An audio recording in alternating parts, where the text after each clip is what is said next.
ಇನ್ನು ಮೈಸೂರು ಸ್ಯಾಂಡಲ್ ರಾಯಭಾರಿಯ ಬಿಸಿ ಬಿಸಿ ಚರ್ಚೆ ಮಾತ್ರ ಇನ್ನೂ ಕೂಡ ಕಡಿಮೆ ಆಗ್ತಾ ಇಲ್ಲ. ಆತ ಕೆಲ ಸಂಘಟನೆಗಳು, ಕೆಲ ರಾಜಕಾರಣಿಗಳು ಕನ್ನಡದ ನಟಿಮಣಿಯರು ರಾಯಭಾರಿಯಾಗಿ ಯಾಕಿಲ್ಲ ಅಂತ ನೇರವಾಗಿಯೇ ಪ್ರಶ್ನೆ ಮಾಡಿದರು. ಆದರೆ ಈಗ KSDL ಸಂಸ್ಥೆ ಅಂದರೆ ಮೈಸೂರು ಸ್ಯಾಂಡಲ್ ಸೋಪ್ನ ಸಂಸ್ಥೆ ಒಂದು ಇಂಟ್ರೆಸ್ಟಿಂಗ್ ಆದಂಥ ಡಾಕ್ಯುಮೆಂಟನ್ನು ಬಿಡುಗಡೆ ಮಾಡಿದೆ. ಇದರಲ್ಲಿ ಹಿಂದೆ 1992ರಲ್ಲೇ ಹಿಂದಿಯ ನಟಿಮಣಿಯೊಬ್ಬರಿಗೆ ಸುಮಾರು 25 ಲಕ್ಷ ರೂಪಾಯಿಯನ್ನು ನೀಡಿ ಕೇವಲ ಒಂದೇ ಒಂದು ಫೋಟೋ ಶೂಟ್ಗೆ ಅವರನ್ನು ರಾಯಭಾರಿಯನ್ನಾಗಿ ಮಾಡಲಾಗಿತ್ತು. ಅದನ್ನೇ ಮುಂದಿಟ್ಕೊಂಡು ಕಾಂಗ್ರೆಸ್ ನಾಯಕರು BJP ನಾಯಕರನ್ನು ಪ್ರಶ್ನೆ ಮಾಡ್ತಿದ್ದಾರೆ, ಹಿಂದೆ ನಿಮ್ಮ ಕಾಲದಲ್ಲಿ ಅಥವಾ ಹಿಂದಿನ ಅವಧಿಯಲ್ಲಿ ಆದಂಥ ತಪ್ಪುಗಳ ಬಗ್ಗೆ ಏನು ಹೇಳ್ತೀರಿ ಅಂತ. ಅದಕ್ಕೆ ಕೌಂಟ್ರಾಗಿ BJP ನಾಯಕರು ಹೇಳ್ತಾ ಇರುವಂಥದ್ದು ಅಂದರೆ, ಹಿಂದೆ ಆದಂಥ ತಪ್ಪನ್ನು ಈಗ ಮತ್ತೆ ಯಾಕೆ ಮಾಡ್ತೀರಿ ಅಂತ ಪ್ರಶ್ನೆ ಕೇಳ್ತಿದ್ದಾರೆ. ತಮನ್ನಾ ಮೈಸೂರು ಸ್ಯಾಂಡಲ್ ರಾಯಭಾರಿ, ಮುಗಿಯದ ಕದನ. 6 ಕೋಟಿ ಕೊಟ್ಟು ತಮನ್ನಾ ರಾಯಭಾರಿ ಮಾಡಿದ್ದಕ್ಕೆ ವಿಪಕ್ಷ ಕಿಡಿಕಿಡಿ. ಲೆಕ್ಕ ಪುಸ್ತಕ ತಗೊಂಡು ನೋಡಿ 60 ಲಕ್ಷ ಲಾಭ ಮಾಡೋದಕ್ಕಾಗೋದಿಲ್ಲ.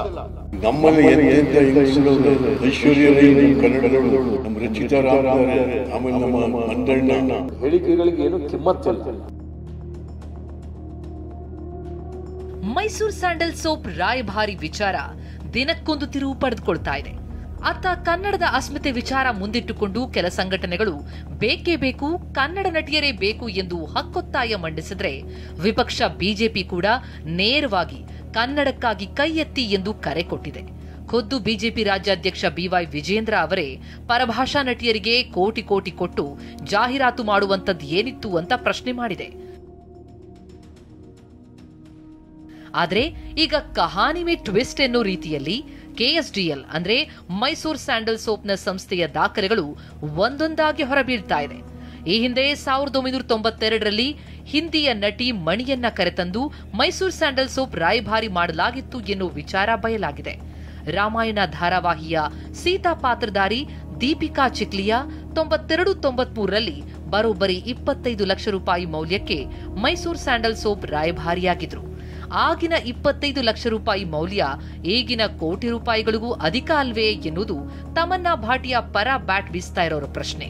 ಇನ್ನು 1992ರಲ್ಲಿ ಕೇವಲ ಒಂದೇ ಒಂದು ಫೋಟೋ ಶೂಟ್ಗೆ 25 ಲಕ್ಷ ಕೊಟ್ಟಿರೋದು ಒಂದು ಪ್ರಶ್ನೆಯಾದ್ರೆ, ಇನ್ನೊಂದೆಡೆ ನಟಿ ದೀಪಿಕಾ ಚಿಕ್ಲಿಯಾ ರಾಯಭಾರಿಯಾಗಿದ್ದ ಸಂದರ್ಭದಲ್ಲಿ BJPಯಿಂದಲೇ ಲೋಕಸಭಾ ಸದಸ್ಯರಾಗಿದ್ದಾರೆ.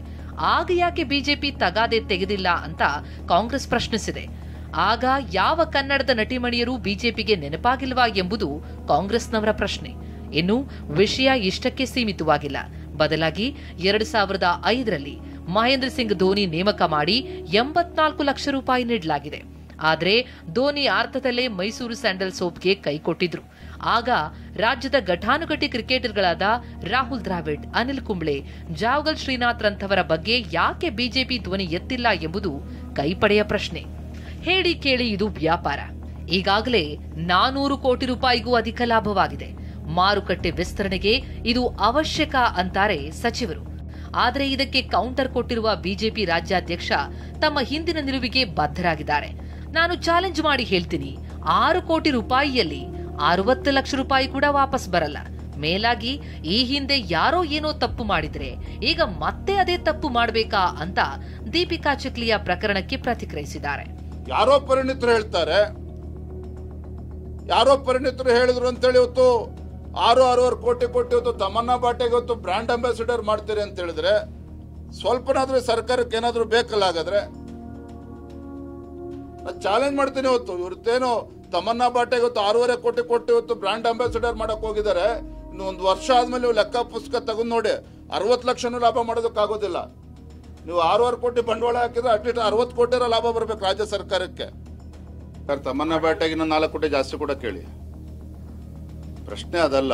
ಇವತ್ತು ಹಿಂದೆಯನ್ನು ತಪ್ಪುಗಳಾಗಿದ್ದಾಗ ಅದೇ ತಪ್ಪುಗಳು ಮುಂದುವರಿಸಿಕೊಂಡು ಹೋಗ್ಬೇಕಾಗಾದ್ರೆ. ಆದರೆ ಕಾಂಗ್ರೆಸ್ ನಾಯಕರು ಮಾತ್ರ BJP ನಾಯಕರನ್ನ ಕೌಂಟರ್ ಮಾಡುವುದನ್ನ ನಿಲ್ಲಿಸ್ತಿಲ್ಲ. ಅತ್ತ BJP ನಾಯಕರು ಮೈಸೂರು ಸ್ಯಾಂಡಲ್ ವಿಚಾರದಲ್ಲಿ ಅನಗತ್ಯವಾಗಿ ವಿವಾದ ಮಾಡ್ತಾ ಇದ್ದಾರೆ. ಅವರ ವಾದದಲ್ಲಿ ಹುರುಳಿಲ್ಲ ಅಂತಿದ್ದಾರೆ. BJPಯವರು ಬರೀ ರಾಜಕೀಯಕ್ಕಾಗಿ ವಿರೋಧ ಮಾಡ್ತಾ ಇದ್ದಾರೆ. ಅದಕ್ಕೆ ಯಾರೂ ಅವ್ರದ್ದು ಏನೇ ಹೇಳಿಕೆಗಳಿಗೆ ಯಾರೂ ಗೌರವ ಕೊಡ್ತಾ ಇಲ್ಲ. ಅವ್ರ ಹೇಳಿಕೆಗಳಿಗೆ ಏನೂ ಕಿಮ್ಮತ್ತಿಲ್ಲ. BJPಯವರಿಗೆ ಯಾವ ವಿಷಯ ಬಗ್ಗೆ ಸರ್ಕಾರಕ್ಕೆ ಟೀಕೆ ಮಾಡಬೇಕು, ಯಾವ ವಿಷಯದ ಬಗ್ಗೆ ಅವರು ಯಾವ ಸಾರ್ವಜನಿಕ ಹಿತಾಸಕ್ತಿಯಿಂದ ವಿಷಯಕ್ಕೆ ರೇಸ್ ಮಾಡಬೇಕು ಅನ್ನೋದು ಅವರಿಗೆ, ಅವರು ಪಾಪ ಏನಾಗಿಬಿಟ್ಟಿದೆ ಅಂದರೆ ಅವರಿಗೆ ಒಂದು ಜ್ಞಾನ ಕಳ್ಕೊಂಡು ಬಿಟ್ಟಿದ್ದಾರೆ. ಸರಿ ತಪ್ಪು ಯಾವುದು ಸಾರ್ವಜನಿಕ ಹಿತಾಸಕ್ತಿ ಅವೆಲ್ಲ ಮರೆತು ಬಿಟ್ಟಿದ್ದಾರೆ. ಹಾಗಾಗಿ ಏನಾಗಿದೆ, ಅವರಿಗೆ ಅಧಿಕಾರ ಕಳ್ಕೊಂಡು ಅವರಿಗೆ ಏನು ನೀರಿನ ಹೊರಗೆ ಬಂದಾಗ ಹೆಂಗೆ ಮಾಡ್ತದಲ್ಲ ಆ ರೀತಿ ಅವ್ರ ವರ್ತನೆ ಇದೆ ಅಷ್ಟೇ.